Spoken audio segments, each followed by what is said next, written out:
I'm Gina Kim, and in the kitchen today we have Deborah Hamilton, who packs her son a bento lunch every day and runs a blog called lunchinabox.net. That's right. And she's here today to show us how to make a bento box. Now, what is a bento box exactly?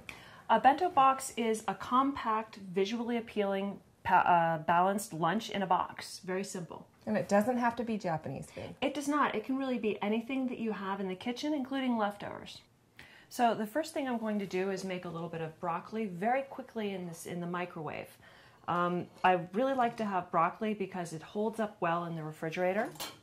So I'll just take a few florets off.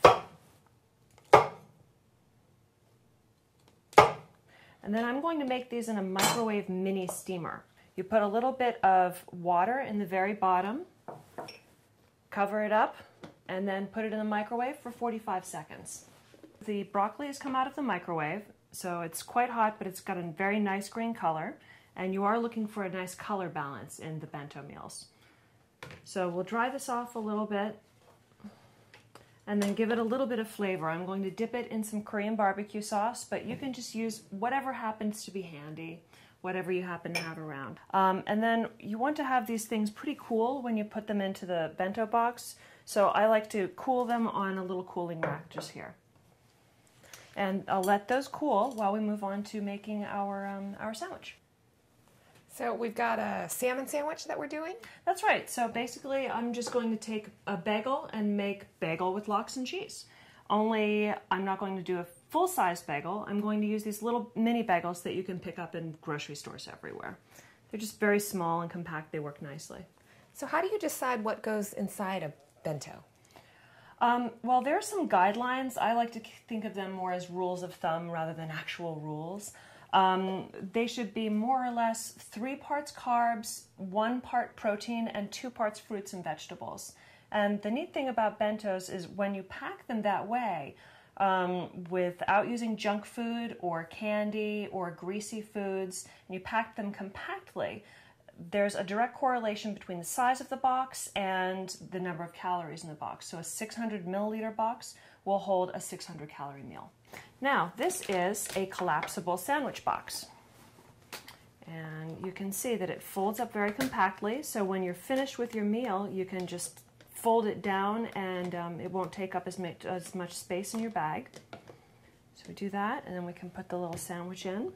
You talked about the colors as well, there being a 5-color rule. Yes. Okay.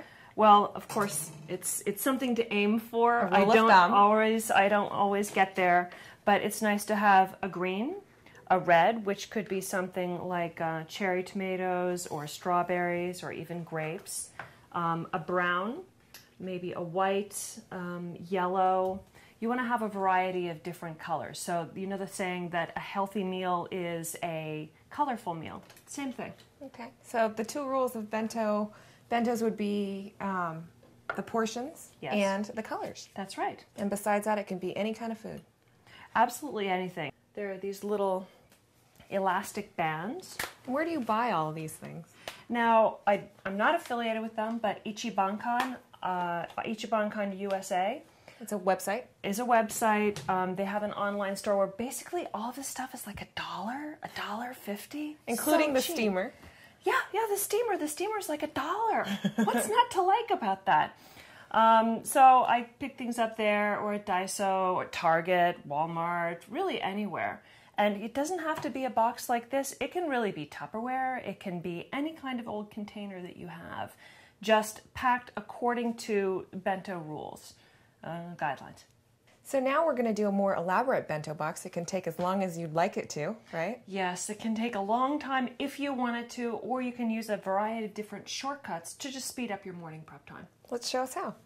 Okay, so first I thought we would mold some hard-boiled eggs, which is not so important for me, but my 4-year-old goes crazy for them.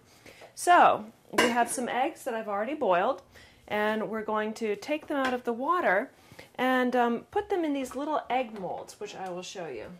You put the hard-boiled egg inside of here, close it up, let it cool in cold water, and take it out about 10 minutes later, and our egg is going to be shaped like that thing, the bear, the fish, the star. So what I'm going to make is a little bit of a rice ball that I'm going to stuff with some leftover tuna salad. Anything sort of strong tasting is going to taste good in an onigiri, which is a rice ball. If you have leftover kimchi or you know, any sort of strong tasting salty food, it'll be fine. So I'll show you how to do this in your hand. So you take your rice, make a little indentation here for your filling. Add a little filling, try not to add too much. And then we're going to bury it in there. Take a little from the back if you don't have enough. And then with wet hands, just form your triangle. Right. And then the trick with onigiri is to do it gingerly and lightly so that you don't have a dense hockey puck of an onigiri. Take a little bit of nori, which is seaweed. Dried seaweed. That's right, it's roasted seaweed. And we've got a couple of onigiri.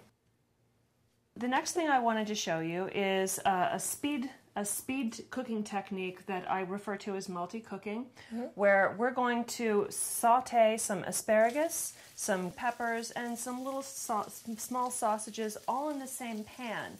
They will be served separately and they'll be cooked separately, but all in the same pan at the same time. Okay, so we can put in some of the sausages, and what shall we put in here? Let's put in this nice yellow color. The peppers. Right. And one color contrast that I like to have red next to green. So wherever we put the asparagus, well, here's a cup right here, we will put something red right next to it. That adds a lot of visual impact. Well, Deborah, thank you so much for being here with us today and teaching us all about lunch in a box and how to keep it environmentally friendly, economical, and fun.